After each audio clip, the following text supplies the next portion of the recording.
Presiden Prabowo Subianto kembali melakukan reshuffle kabinet untuk kedua kalinya pada Senin sore tadi. Reshuffle pertama dilakukan pada 19 Februari lalu saat menggantikan Menteri Pendidikan Tinggi, Sains dan Teknologi Satrio Sumantri Brojonegoro kepada Profesor Priyan Yulianto. Pada reshuffle kedua ini, Presiden Prabowo melantik Purbaya Sadewa menggantikan Sri Mulyani sebagai Menteri Keuangan. Ferry Juliantono sebagai Menteri Koperasi menggantikan Budi Ari, dan Mukhtarudin sebagai Menteri Perlindungan Pekerja Migran Indonesia menggantikan Abdul Qadir Karding. Selain itu, Presiden juga melantik Gus Irfan Yusuf dan Dhanil Ansar Simanjuntak sebagai Menteri dan Wakil Menteri Haji dan Umroh. Sementara itu, untuk Menteri Koordinator Politik dan Keamanan yang sebelumnya dijabat Budi Gunawan, serta Menteri Pemuda dan Olahraga Aryo Bimo Nandito Aryo Tejo, Presiden akan melakukan pelantikan secara terpisah. Apakah reshuffle terhadap Menko Polhukam, Menteri Keuangan, P2MI, dan Menteri Koperasi adalah bagian dari evaluasi Presiden terhadap kinerja para tokoh ini? Ataukah ada alasan lain yang melatar belakangi reshuffle ini?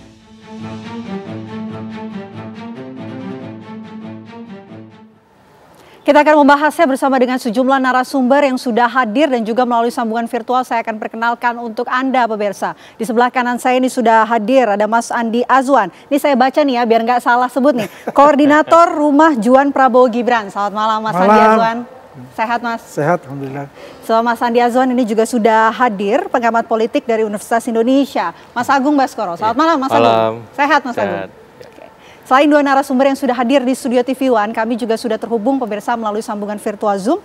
Ada Dhanil Ansar Simanjuntak, politikus Gerindra sekaligus Wakil Menteri Haji dan Umroh. Assalamualaikum, selamat malam Pak Wamen. Selamat sudah dilantik hari ini Pak Wamen. Waalaikumsalam Mbak Vena. Panggilnya tetap Abang Mbak. Oh tetap Abang, oke baik. Pak Agung kan. Baik. Pak Agung itu betul Pak Agung. Oke, baik. Saya pertama-tama mau ke yang baru dilantik dulu ya. Ya.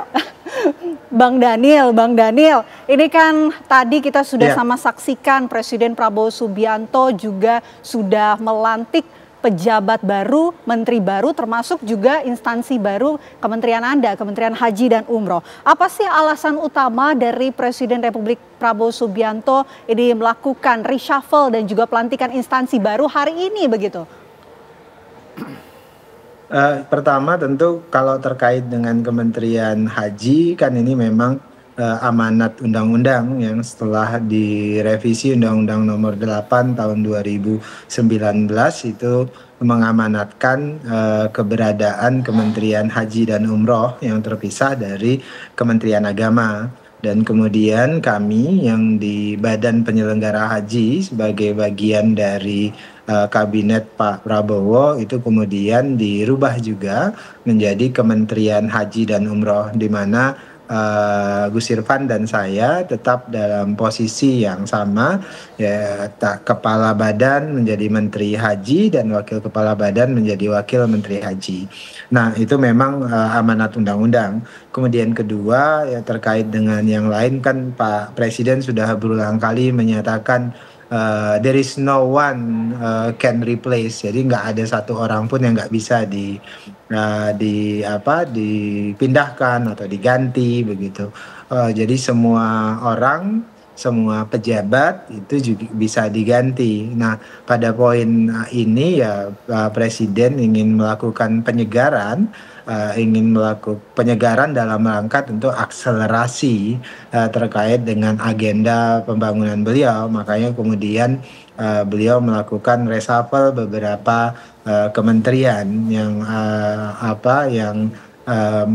beliau merasa butuh dilakukan penyegaran dan dilakukan akselerasi yang lebih baik. Kira-kira begitu Mbak. Oke, ingin melakukan penyegaran dan juga akselerasi lebih baik. Saya mau ke Mas Agung kalau begitu. Mas Agung, dari kacamata politik Anda bisa membaca pesan politik di balik reshuffle dari Kabinet Merah Putih Presiden Republik Indonesia Prabowo Subianto? Ya, pertama suka atau tidak ini merespon tuntutan publik yang kemarin hadir dalam demo besar Agustus kemarin. Jadi saya melihat ini kegesitan Presiden untuk merespon itu supaya tidak anti klimaks, bahwa aspirasi publik didengar, tidak diabaikan, dan ini harapannya bisa menular juga ke legislatif. mereshuffle anggota parlemen yang nggak mau kerja, yang bermasalah, apakah dalam bentuk PAW, apakah dalam bentuk lainnya pemecatan dan seterusnya. Karena apa? Kalau eksekutifnya segar, legislatifnya juga, kepolisiannya juga nggak ada masalah di reshuffle juga, pimpinan-pimpinan yang kemarin juga dalam tanda petik akhirnya berekses, ada korban jiwa, TNI-nya juga seperti itu, supaya apa? Publik mendapati ada harapan, ada optimisme yang kuat dari pemerintah untuk lebih baik. Yang kedua, memang reshuffle ini bisa dimaknai ada perimbangan poros-poros kekuasaan, suka atau tidak, poros Solo, poros Teguh Umar, poros Hambalang. Misalkan ambil contoh Menteri Koperasi Pak Budi Ari, selama ini kan kental dan dekat dengan poros Solo. Akhirnya digantikan oleh wamennya Pak Ferry Juliantono yang itu poros Hambalang. Kemudian Pak Budi Gunawan, misalkan Menko Polkam, itu kental sebagai poros Teguh Umar misalkan, sebagai jembatan komunikasi antara Ibu Mega dengan Pak Prabowo, digantikan ad interim oleh Pak Syafri yang poros Hambalang. Nah, saya penasaran apakah ini nanti akan definitif dari poros Hambalang penggantinya, atau nanti dari poros Teguh Umar, atau dari poros Solo misalkan, kita nggak tahu, tapi yang jelas ini akan menentukan bagaimana stabilitas politik nasional ke depan, karena kemarin Menko Polkam dalam tanda petik gagal mengkondisikan situasi keamanan yang kondusif sehingga akhirnya berekses pada korban jiwa. Jadi dua hal itu saya kira yang mendasari kenapa reshuffle hari ini mengemuka, walaupun biasanya ada alasan-alasan lain, alasan politis, teknokratis, alasan yuridis. Alasan yuridis ini ada menteri yang tersangkut kasus yang akhirnya ya harus diganti semacam itu, atau apakah bentuknya kasus hukum, kasus etik, karena presidennya kemarin ada Bang Noel soalnya. Jangan sampai kabinet ini jatuh dalam nokta hitam yang sama, sehingga mitigasinya adalah reshuffle ini, dan harapannya reshuffle ini bukan yang kedua ya, tapi bisa terus dicicil untuk memastikan kabinet merah putih itu clean and clear untuk bekerja, tidak terenggut oleh fokus yang lain seperti itu. Oke, Presiden Republik Indonesia Prabowo Subianto ini mengatakan tidak akan rangkap begitu nanti akan digantikan, walaupun sampai saat ini juga masih ada posisi-posisi yang masih kosong ya. Betul. Saya mau dengar suara dari relawan kalau begitu. Relawan melihatnya dengan adanya reshuffle ini sebagai langkah seperti apa? Ini langkah yang terbaik dan kita semua juga mendukung apapun yang dilaksanakan ya, pergantian reshuffle kabinet ini oleh Pak Presiden. Ini adalah yang terbaik untuk bangsa kita. Kita tidak melihat ini ada poros A, poros B, poros C. Yang kita lihat adalah poros Indonesia, poros Indonesia Raya untuk kita lihat di sini. Bahwasanya semuanya itu memang hak prerogatif beliau. Beliau pasti melihat mempunyai KPI-nya lah, ya, dari masing-masing menteri-menteri itu. Kalau kita melihat yang memang di unsur relawan itu kan ada dua yang bukan unsur partai maupun unsur dari yang namanya teknokrat maupun ekonom itu, yaitu Budi Ari Setiadi ya, dan kemudian dan juga Menteri Koperasi, dan juga yang kemarin terkena kasus juga ya Wamenaker, mantan Wamenaker kan. Nah, kalau terkait dengan Pak Budi Ari ini memang kita sudah tahu semua kan mengenai kasus-kasus itu, kasus katakanlah judi online itu yang mungkin akan berkembang lebih besar, akan yang mungkin ya kita biar melihat bahwa kabinet ini clear and clean itu ya mungkin salah satu keputusan yang diambil oleh Pak Prabowo untuk itu kan, biar kabinet ini clear and clean dan juga bisa bekerja dengan baik. Tadi yang disangkut pautkan juga misalnya bagaimana Menko Polkam yang diganti gitu ya. Ya memang kalau kita lihat memang permasalahan utamanya itu adalah tuntutan dari masyarakat dan netizen juga ya, di mana 17+8 itu ya. Kemudian ada Menteri Keuangan terutama Ibu Sri Mulyani ya yang meminta untuk dicopot. Dan kalau saya lihat pengganti beliau ini juga cukup kompeten karena mempunyai pengalaman yang panjang di bidang fiskal itu ya. Karena memang harus ada suatu perubahan mendasar terutama di bidang ekonomi kita nih biar tidak stagnan. Karena Pak Presiden kan mengatakan harus 8% gitu. Bagaimana mengcatch up 8% itu ya butuh darah segar sebetulnya. Karena kalau kita lihat Ibu Sri Mulyani kan sudah lama sekali menjadi Menteri Keuangan, ya mungkin sudah buat beliau ya hektik birokrasi lah mungkin ya, sudah lelah untuk dalam birokrasi itu. Jadi kalau yang kita lihat apa yang dilakukan oleh Pak Presiden itu hak prerogatif dan kita mendukung penuh. Yang penting adalah bahwasannya ini ada satu komando, yaitu komandonya adalah Pak Presiden Republik Indonesia. Baik, saya mau kembali ke Bang Daniel kalau begitu. Bang Daniel bicara soal posisi menteri yang sampai saat ini masih kosong. Presiden Prabowo mengatakan nanti akan segera diumumkan penggantinya. Tapi yang jadi pertanyaan kenapa kemudian posisi ini dibuat kosong, kenapa tidak menunggu reshuffle-nya dilakukan berikutnya untuk tidak ada kekosongan dalam posisi begitu dalam pemerintahan. Ditahan nanti, Bang Daniel kita jawab usai jeda. Apa kabar Indonesia Malam akan kembali untuk Anda sesaat lagi. Atas berbagai pertimbangan, masukan, dan evaluasi yang dilakukan terus-menerus oleh Bapak Presiden, maka pada sore hari ini sekaligus Bapak Presiden memutuskan untuk melakukan perubahan susunan Kabinet Merah Putih pada beberapa jabatan kementerian. Di antaranya, yang pertama, Kementerian Koordinator Politik dan Keamanan.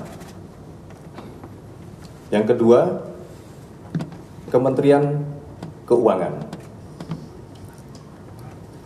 Yang ketiga, Kementerian Perlindungan Pekerja Migran Indonesia. Keempat, Kementerian Koperasi. Dan kelima, Kementerian Pemuda dan Olahraga. Kita lanjutkan diskusi kita. Pertanyaan menggantung saya untuk Bang Daniel tadi. Bang Daniel, ini kan masih ada posisi menteri yang kosong begitu. Apa alasan dibalik Presiden Prabowo Subianto kemudian tetap mengumumkan 2 menteri tersebut ikut di reshuffle dan sampai saat ini juga posisinya kosong, Bang Daniel? Ya, kan untuk sementara ada wakilnya Mbak Vena, dan wakilnya tentu akan melaksanakan tugas menteri sebagaimana mestinya, dan dalam waktu dekat akan segera dilantik pengganti-pengganti menteri yang sudah dicopot tersebut, dan juga kan bersamaan nanti ada beberapa wakil menteri yang juga akan diisi oleh presiden dan yang juga akan sekaligus dilantik bersama dengan menteri yang sudah dicopot tersebut. Namun yang jelas Mbak Vena, tadi pernyataan Mas Agung tepat sekali. Jadi beberapa catatan penting tadi ketika presiden selesai melantik kami dan kemudian presiden memberikan briefing singkat, yang paling utama presiden memang berkomitmen ingin melakukan bersih-bersih dalam makna agenda pemerintahan beliau ke depan. Itu harus dipastikan adalah salah satunya adalah agenda pemberantasan korupsi. Beliau menginginkan kementerian, birokrasi itu sudah mulai melakukan pembenahan diri secara maksimal agar tradisi anti korupsi, tradisi bersih dalam pelayanan terhadap masyarakat, terhadap rakyat itu menjadi wajah utama, dan itu selalu diulang-ulang oleh presiden dalam briefing tadi. Bahkan presiden menyatakan kalau kemudian dirasakan perlu ada banyak pergantian segala macam di birokrasi yang kalian pimpin, dan itu dipastikan yang diganti adalah orang-orang yang tidak berintegritas, presiden mempersilahkan untuk melakukan bersih-bersih secara maksimal di kementerian masing-masing. Dan itu pesan utama dari presiden, dan presiden ingin melakukan akselerasi di semua bidang begitu ya, terutama bidang-bidang yang bisa mendorong pertumbuhan ekonomi, kemudian dipastikan bisa menghadirkan akselerasi pencerdasan bagi anak bangsa dan sebagainya. Dan itu poin-poin utama yang disampaikan oleh presiden pada momentum briefing tadi, Mbak Vena. Oke, baik. Saya mau ke Mas Agung. Mas Agung, kalau kita ingin menggali lebih dalam ya menteri-menteri yang hari ini juga sudah digantikan begitu. Satu persatu kita bahas. Menteri Keuangan sebelumnya Sri Mulyani ini sudah digantikan oleh Purbaya Sadewo. Nah, apa menurut Anda alasan dibalik reshuffle terhadap Menteri Keuangan? Ya. Pertama, saya kira alasan teknokratis pasti mengemuka karena Pak Purbaya ini juga kalangan profesional ya. Beliau ketua LPS macam itu, pendidikannya juga lumayan oke ya, mumpuni.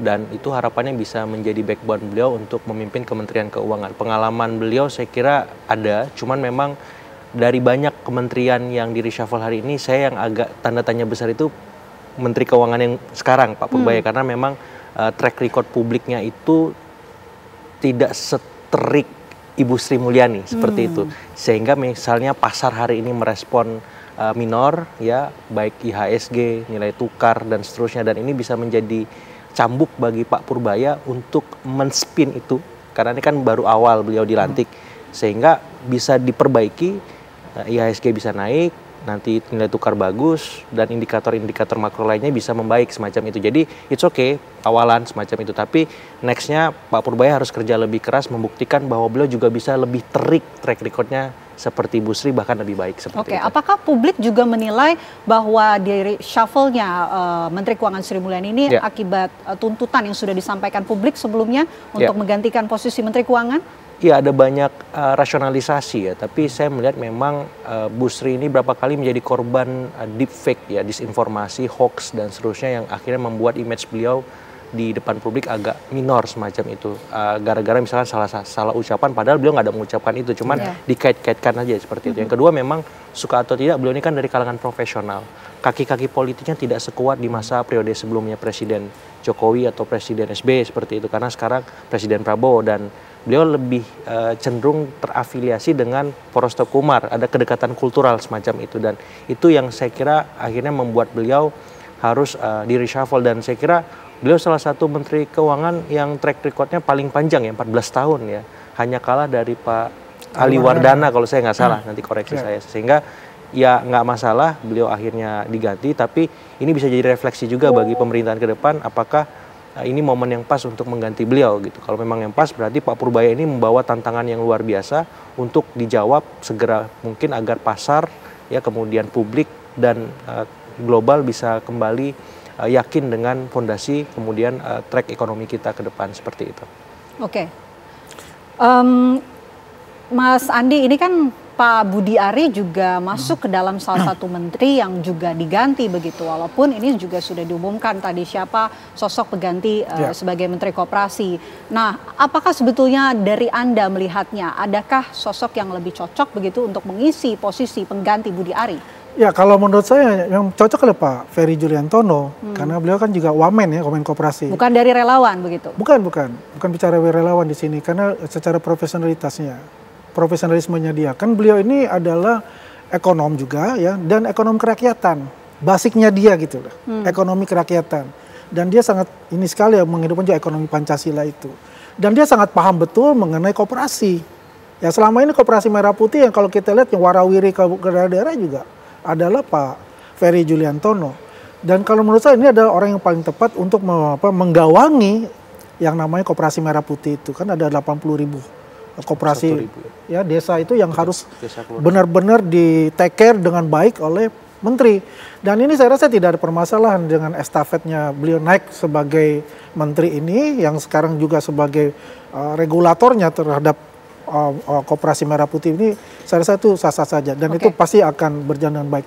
Yang saya tertarik ini dengan Menteri Keuangan sebetulnya. Kalau bicara Menteri Keuangan ini, Pak Purbaya sebetulnya juga luar biasa. Dia pernah di SBY, Pak Jokowi, dan sekarang dengan Pak Prabowo. Artinya dia mempunyai background secara keuangan itu juga cukup mumpuni. Dia kan ahli fiskal, ya kan.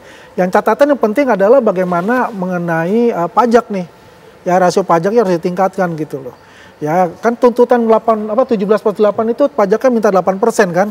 Apalagi nanti 2026 pajak bisa 13%. Nah, tinggal sekarang bagaimana kita serahkan kepada ahlinya, yaitu Pak Purbaya, untuk bisa, kata Mas Agung itu, bagaimana meraih kepercayaan publik itu penting, terutama untuk market.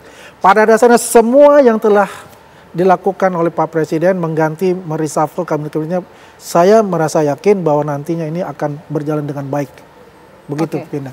Baik, kalau dari relawan berharap nggak kemudian untuk posisi wamen koperasi untuk diisi oleh relawan? Ya, sebetulnya begini, siapapun itu ya, mau profesional, mau relawan, maupun juga dari partai, kalau memang dia punya kinerja yang baik, mempunyai punya kepercayaan dan kekuatan ya untuk bisa bersama-sama pemerintah membangun bidangnya yang dia ditugaskan nanti dan amanah untuk itu, clear dan clean lah ya. Dan saya rasa siapapun bisa untuk itu. Relawan pun juga seharusnya bisa untuk melakukan itu. Karena juga relawan itu backgroundnya bukan hanya untuk relawan saja. Mereka juga mempunyai background masing yang ada background ekonomi, politik dan sebagainya. Dan saya rasa mereka juga mumpuni lah untuk bisa terjun dan membantu pemerintah kita saat ini. Baik, saya mau ke Bang Daniel. Bang Daniel, ini kan yang disampaikan oleh Mas Agung tadi bahwa reshuffle ini salah satunya adalah memenuhi tuntutan yang disampaikan oleh masyarakat. Yang jadi pertanyaan Bang Daniel, apa sih penyebab kemudian reshuffle ataupun Pak Budi Gunawan ini digantikan? Kita tahan nanti, dijawab usai jeda. Apa kabar Indonesia Malam akan kembali untuk Anda sesaat lagi. Anda kembali menyaksikan Apa Kabar Indonesia Malam, pemirsa. Bang Daniel, pertanyaan menggantung saya tadi. Ini kan publik juga penasaran ya, apa alasan dibalik reshuffle terhadap posisi Menko Polhukam yang sebelumnya diisi oleh Pak Budi Gunawan. Apa alasannya Bang Daniel? Mbak Pera kasih pertanyaan itu susah sekali loh buat saya. Jadi itu pertanyaan yang hanya bisa dijawab oleh Pak Prabowo karena sebagai presiden beliau pasti melakukan evaluasi apa yang dilakukan secara terus-menerus terkait dengan kinerja para pembantu beliau. Jadi kalau ditanya apa sebab dan musababnya, saya tidak punya otoritas untuk bisa menjawab terkait dengan itu. Yang jelas seperti saya sebutkan di awal tadi, Pak Prabowo sebagai presiden membutuhkan penyegaran kerja dan orang-orang di kabinet beliau, dan penyegaran itu dalam rangka melakukan akselerasi program yang memang ingin beliau capai ke depan. Kan tadi misalnya dalam briefing beliau kasih target, berikan perintah supaya kemudian target pertumbuhan ekonomi seperti apa untuk Kementerian Keuangan, kemudian bagi Kementerian Haji harus melakukan akselerasi apa misalnya terkait dengan bagaimana Kementerian Haji bisa menjadi institusi yang bersih, punya integritas karena mengurusi permasalahan yang sangat sakral dan macam-macam. Jadi beliau fokus pada upaya-upaya pencapaian yang maksimal, kemudian penyegaran dalam mencapai target-target yang ingin beliau capai tersebut. Begitu Mbak Pera. Baik, kalau begitu saya mau tanya ke Mas Andi Azwan. Mas Andi Azwan, menurut Anda dari kacamata relawan, apa sih alasan dari Presiden Prabowo Subianto kemudian mereshuffle posisi Menko Polhukam yang diisi oleh Pak Budi Gunawan? Dan kalau kita lihat Pak Budi Gunawan ini kan orang yang mumpuni pada era Presiden Joko Widodo, juga pernah menjabat sebagai Kepala BIN, Mas Andi. Ya, waktu zaman Pak Jokowi adalah Kepala BIN ya untuk itu. Kalau kita bisa melihat ya, mungkin ya Pak Prabowo mempunyai alasan-alasan tertentu untuk bisa mereshuffle Pak Budi Gunawan. Yang dikatakan tadi dari Mas Agung itu kan terjadinya kemarin akhir Agustus kemarin terjadinya puncak yang namanya demonstrasi besar-besaran itu ya.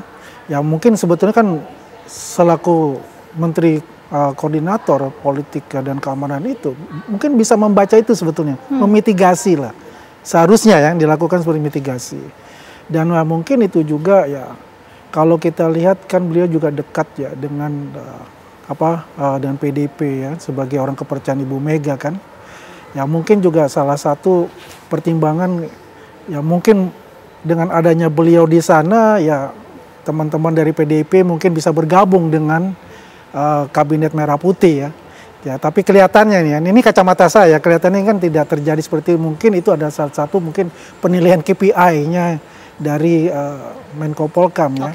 Untuk itu memang semuanya itu adalah hak prerogatif dari presiden yang menentukan siapa-siapa yang dia harus reshuffle, siapa-siapa yang tetap, dan itu adalah kebijakan beliau semua. KPI dan juga ada kedekatan dengan PDI Perjuangan. Mas Agung, Anda melihatnya seperti apa? Ya, penegasan saja sebenarnya Pak Budi Gunawan ini kan memang suka atau tidak sebagai jembatan komunikasi politik tadi saya sampaikan yang intensif memberikan ya informasi, masukan baik kepada Pak Prabowo maupun kepada Ibu Mega semacam itu, dan bagaimana cerita dan caranya relasi antar kedua tokoh bangsa ini, antar presiden ini tetap harmonis, hangat di tengah dinamika politik kebangsaan. Cuman sayangnya ada dimensi-dimensi publik yang sifatnya teknokratik yang harus juga direspon oleh Pak Budi Gunawan, yang kemudian kemarin kita lihat demo besar di akhir Agustus itu memberikan banyak ekses baik secara politik, secara sosial, secara ekonomi, yang itu gagal dimitigasi dengan baik oleh Kementerian Politik dan Keamanan, dan salah satu penanggung jawab utamanya Pak BG. Jadi kalau saya lihat memang Pak BG diganti itu karena publik melihat kinerja utama beliau sebagai Menko Polhukam memang belum optimal saja seperti itu. Pun ada dimensi politisnya hanya sebatas pelengkap, tapi yang jelas ini sebatas perimbangan politik kekuasaan kita ya, balancing of power antara tadi antara Teuku Umar, Solo, dan Hambalang seperti itu. Karena yang akan menentukan nanti siapa penggantinya Pak BG. Dari poros mana? Dari Solo kah? Dari Hambalang lagi kah? Atau dari Teuku Umar gitu. Sehingga ketika ad interim ini belum secara definitif, maka sampai itu pula kita belum bisa menyimpulkan apakah ada rasionalisasi atas poros-poros yang ada semacam itu. Termasuk ketika Pak Budi Ari digantikan oleh Pak Ferry, siapa nanti wamennya Pak Ferry gitu? Apakah dari relawan atau bukan? Nah kalau bukan berarti ada peran relawan yang dikurangi atau disesuaikan dengan kebutuhan seperti itu. Karena kemarin kan juga relawan Bang Noel juga diganti, sekarang Pak Budi Ari seperti itu. Dan apakah ini trennya akan terus terjadi ya, penyesuaian penyusutan jumlah relawan di tubuh kabinet dan kemudian kekuatan partai yang lebih dominan atau profesional, itu akan kita lihat ketika nanti ada reshuffle jilid 2 yang akan menggantikan pos-pos yang masih belum terisi, apakah Menko Polkam, Menpora, Wamenaker, ataupun memang tidak perlu diganti. Dan saya membaca ini bisa menjadi momen perampingan juga untuk kabinet yang dianggap terlalu banyak jumlahnya. Sehingga nama-nama ataupun pos-pos yang belum terisi tadi, kalau hanya sebatas wakil menteri, ya sudah tidak perlu, cukup menteri saja. Supaya apa? Supaya publik melihat objektif, oh Pak Prabowo ingin perampingan, oh Pak Prabowo ada perubahan nih. Sehingga apa? Sehingga fokus pada kinerja, fokus pada orang-orang yang sekarang sudah terpilih, bagaimana kualitasnya seperti itu. Oke, Bang Daniel, ini kan kalau posisi Menpora dikatakan sudah ada sosok penggantinya, tapi posisinya masih di luar negeri. Kira-kira sudah ada bocoran belum siapa kemudian pengganti Pak Budi Gunawan dalam posisi Menko Polkam, Bang Daniel? Aduh, saya nggak tahu tuh Mbak Vera. Jadi bocoran masa nggak ada, Bang Daniel? Enggak, saya enggak. Kalau kisi-kisi yang jelas pasti warga negara Indonesia yang mumpuni, kira-kira begitulah. Itu kisi-kisinya itu Mbak Vena. Jadi kalau siapa dan seperti apa, saya tidak mampu untuk menjawab itu. Yang jelas Presiden pasti memilih orang-orang yang menurut beliau itu bisa membantu beliau sepenuh hati dan bisa memastikan, mengkoordinasikan terkait dengan politik dan keamanan. Jadi yang jelas Pak Presiden akan mempertimbangkan dengan sangat matang. Dan tadi di briefing yang disampaikan oleh beliau, memang beliau akan memberikan dua catatan utama tadi yang ini di forum ini terus saya ulang, yaitu poinnya adalah akselerasi agenda pembangunan Presiden untuk rakyat, dan kemudian kedua agenda pemberantasan korupsi agar semua birokrasi, semua kementerian mulai membangun wajah utama birokrasinya adalah integritas dan anti korupsi. Itu Mbak. Oke deh, kalau begitu Bang Daniel, kami ingin tanya soal optimisme sebagai bagian dari Kabinet Merah Putih. Tantangannya ke depan dalam waktu dekat ini kan juga sudah menuju 1 tahun begitu. Tantangannya ke depannya akan semakin banyak. Optimismenya seperti apa untuk ke depannya, Bang Daniel?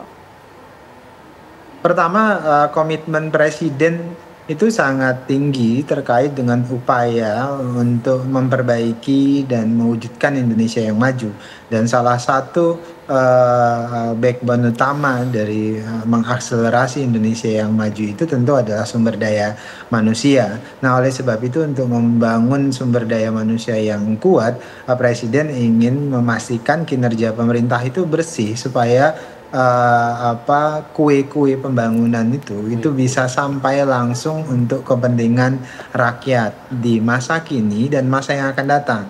Ketika bicara pendidikan, kita sedang bicara masa yang akan datang, masa depan, dan itu yang selalu menjadi fokus Presiden Prabowo mempersiapkan itu. Kemudian yang kedua, optimisme yang patut kita apresiasi adalah semakin kritisnya publik.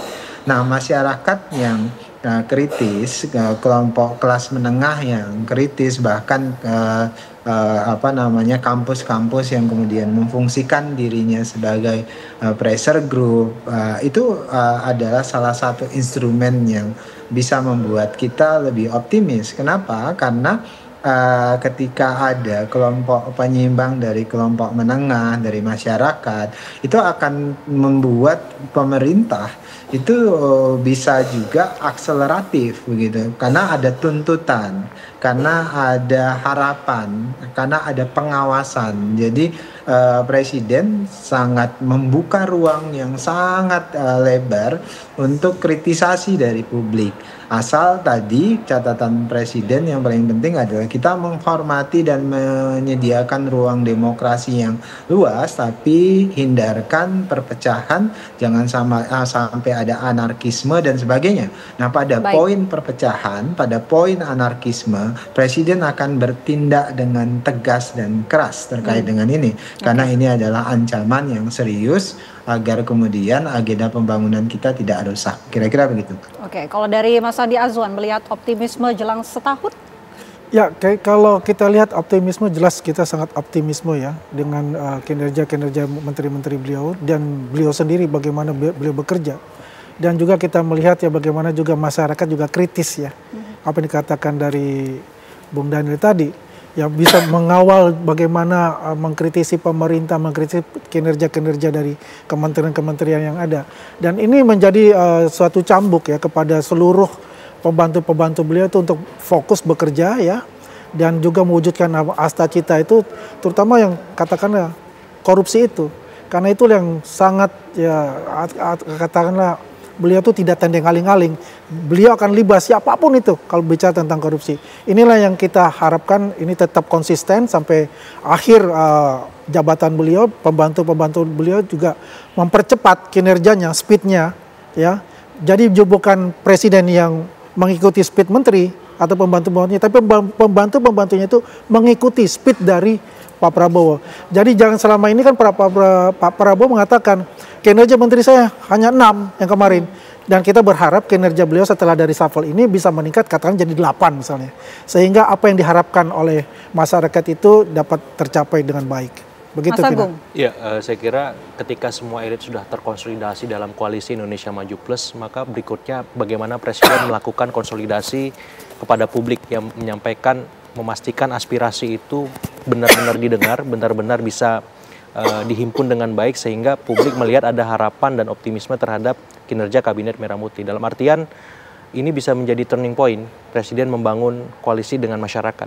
Ini bisa jadi titik balik bahwa Presiden bersama publik seperti itu sehingga gugatan yang selama ini muncul, tuntutan yang selama ini mengemuka itu bisa dijawab secara perlahan-lahan. Karena kalau hanya elit saja yang dirangkul, publik tidak dilibatkan, saya khawatir ini bisa menjadi bom waktu masalah yang mengemuka dan akhirnya memberikan ekses. Tapi Presiden sudah memulai dan harapannya menteri-menteri juga berkoalisi dengan publik. Dalam artian mendengar aspirasi publik, masukan-masukan, jangan hanya memberikan laporan asal Bapak senang ke Pak Prabowo, tapi publik ini apa responnya sampaikan ke Pak Presiden sehingga Pak Presiden objektif, Presiden utuh melihat semuanya dan harapannya kinerja menteri semakin baik seperti itu. Oke, itu harapan kita semua bersama ya. Tentu nanti kita nantikan bagaimana jelang 1 tahun apakah optimisme untuk menghadapi tantangan berikutnya sama seperti apa yang dikatakan oleh Mas Agung, Mas Andi Azwan dan juga Bang Dani Azal. Terima kasih sudah bergabung bersama kami di Apa Kabar Indonesia Malam. Semoga sehat selalu. Terima kasih.